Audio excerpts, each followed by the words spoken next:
Tuhan sertamu. Inilah Injil Yesus Kristus menurut Santo Lukas. Dimuliakanlah Tuhan. Pada waktu itu, sesudah mengajar para murid berdoa, Yesus bersabda kepada mereka,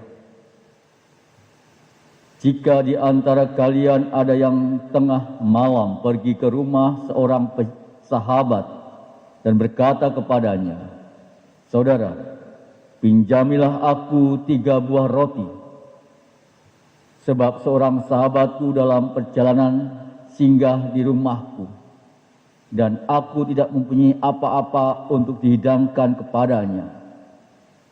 Masakan ia yang di dalam rumah itu akan menjawab, 'Jangan mengganggu aku. Pintu sudah tertutup dan aku serta anak-anakku sudah tidur. Aku tidak dapat bangun dan membiarkannya kepadamu.' Aku berkata kepadamu, sekalipun dia tidak mau bangun dan tidak mau memberikan sesuatu meskipun ia itu sahabatnya, namun karena sikap sahabatnya yang tidak malu-malu itu, pasti ia akan bangun dan memberikan apa yang dia perlukan. Oleh karena itu, aku berkata kepadamu, mintalah maka kamu akan diberi, carilah maka kamu akan mendapat, ketuklah maka pintu akan dibukakan bagimu.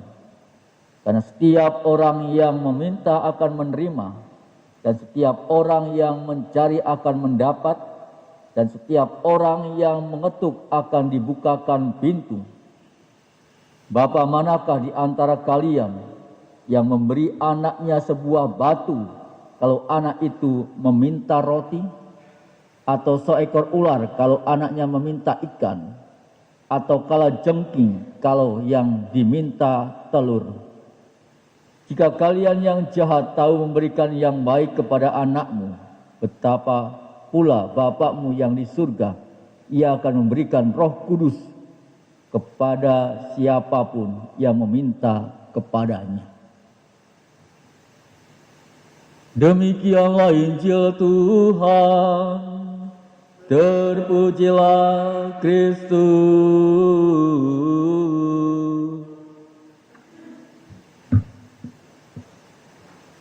Saudara-saudariku yang terkasih, dalam bacaan yang pertama, Santo Paulus hari ini mengkritik orang-orang Galatia yang melakukan kebodohan, di mana mereka sudah percaya kepada Yesus Kristus, mereka telah dibebaskan oleh Injil, namun malah masih mau repot-repot dengan hukum Taurat.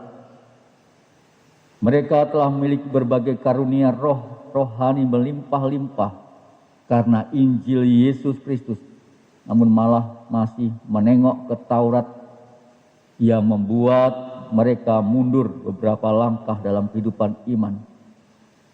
Injil hari ini pun Yesus bersabda, mintalah maka akan diberikan kepadamu, carilah maka kamu akan mendapat, ketuklah maka pintu akan dibukakan bagimu. Saudaraku yang terkasih, kadang kita mudah gelisah melihat diri kita merasa belum mengalami banyak kemajuan dalam hidup rohani kita. Terkadang doa-doa kita hanya itu-itu saja, seakan tidak pernah didengarkan Tuhan. Saudaraku yang terkasih, tentu berdoa dengan setia dan juga membiarkan Tuhan yang mengerjakan semua. Dia tentunya tahu yang terbaik bagi kita.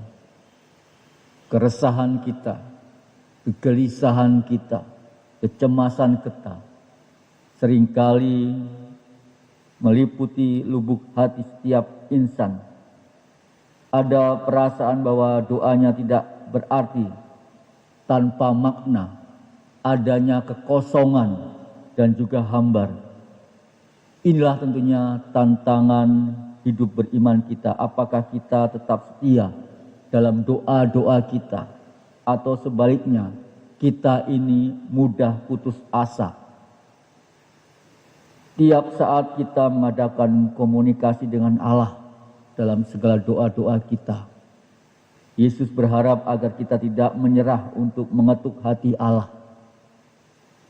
Tuhan tentu saja sudah mengetahui isi hati kita. Namun tentunya kita tetap diharapkan untuk memohon sebagai tanda ketaatan kita kepada kehendak Allah. Meminta sesuai dengan kehendak Allah adalah tentunya wujud kesetiaan kita kepada Allah. Kita bisa melihat dari sisi Bunda Maria juga taat kepada Allah. Terjadilah padaku menurut perkataanmu. Kepasrahan dalam iman itu bukanlah sikap yang pasif, melainkan aktif, mencari kehendak Allah. Indah sekali jika Tuhan bagi kita jiwa kita merindukannya. Tidak ada batasnya bagi jiwa kita untuk melakukan permohonan kepadanya. Setiap saat, setiap waktu, setiap jiwa boleh datang. Itulah tentunya yang diharapkan Tuhan kepada kita. Memang pertanyaannya, apakah kita masih disetiakan dalam menjalankan kedekatan kita kepada Tuhan melalui doa-doa kita. Kemuliaan kepada Bapa dan Putra dan Roh Kudus